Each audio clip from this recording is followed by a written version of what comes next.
Hello, thanks for joining me today. This is an old book. It's copyrighted in 1951. I just love it. It's got stains in it, but it's just such a great read. It's called Finders Keepers by Will and Nicolas, and I had to turn a few pages to find out that it's Will Lipkind and Nicolas Mordvinoff. Two dogs were digging in the yard. One had a spot on his head. His name was Nap. The other had a spot on his tail. His name was Winkle. Scratch, scratch, scratch, scratch. They never stopped digging for a minute. And at last, they found a bone. "That bone's mine," said Nap. "I saw it first." "It's mine," said Winkle. "I touched it first." A farmer drove by with a load of hay, and his cart bogged in a soft spot on the road. "Let's ask the farmer," said Nap. "Suits me," said Winkle. "Whose bone is it, Mr. Haymaker?" "Nap's or mine. I touched it first." "But I saw it first," said Nap. "Just give a hand here at shoving my cart out of the rut, and I'll see what I can do," the farmer said. Nap and Winkle and the farmer and the horse pushed and pulled and pushed and pulled, and they hauled the cart out of the rut. "Now tell us, whose bone is it? Nap's or mine?" said Winkle. "Bone," said the farmer. "Bone? Who cares about a bone? Here's something better than a bone," and he tossed them a forkful of hay. Nap and Winkle, they looked at the hay and they didn't know what to do. Just then, along came a goat. "Whose bone is it, Mr. Tufty Chin?" said Nap. "Winkle's or mine. I saw it first, but I touched it first," said Winkle. "Just let me take care of that nice bit of hay," said the goat, "and I'll see what I can do." He chewed up every wisp of the hay, waggling his beard and looking very thoughtful. When the goat had shaken all the seeds out of his beard, Nap said, "Now, tell us, whose bone is it? Winkle's or mine?"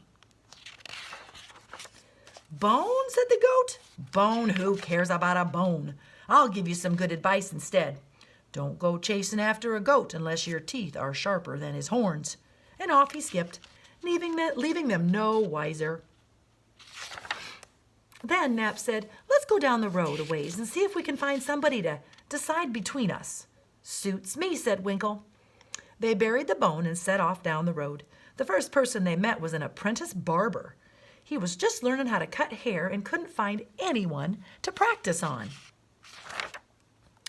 "Mr. Hair Trimmer," said Nap, "Winkle and I found a bone. Whose should it be, his or mine? I saw it first."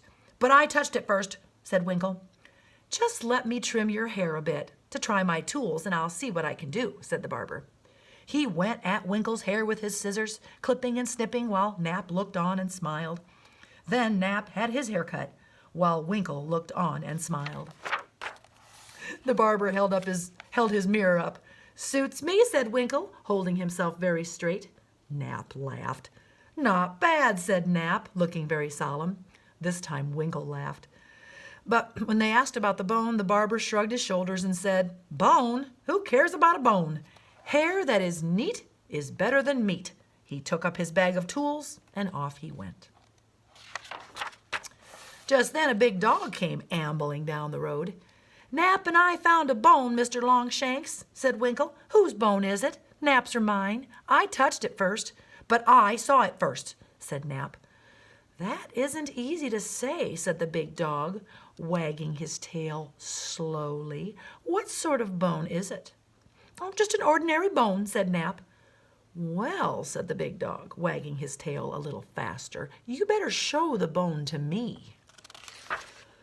Nap and Winkle dug up the bone, and the big dog looked at it. "Ooh, that's a nice bone," said the big dog, and his tail went so fast you could hardly see it. "I'll be glad to take care of it for you." He picked up the bone and started for the gate. Then Nap looked at Winkle, and Winkle looked at Nap. Winkle jumped at the big dog's head. Nap jumped at his tail. They bit and they slashed until the big dog dropped the bone and ran off yelping. Then Nap looked at Winkle, and Winkle looked at Nap. And Nap took one end of the bone, and Winkle took the other end of the bone, and they both chewed away at it together without another word. The end.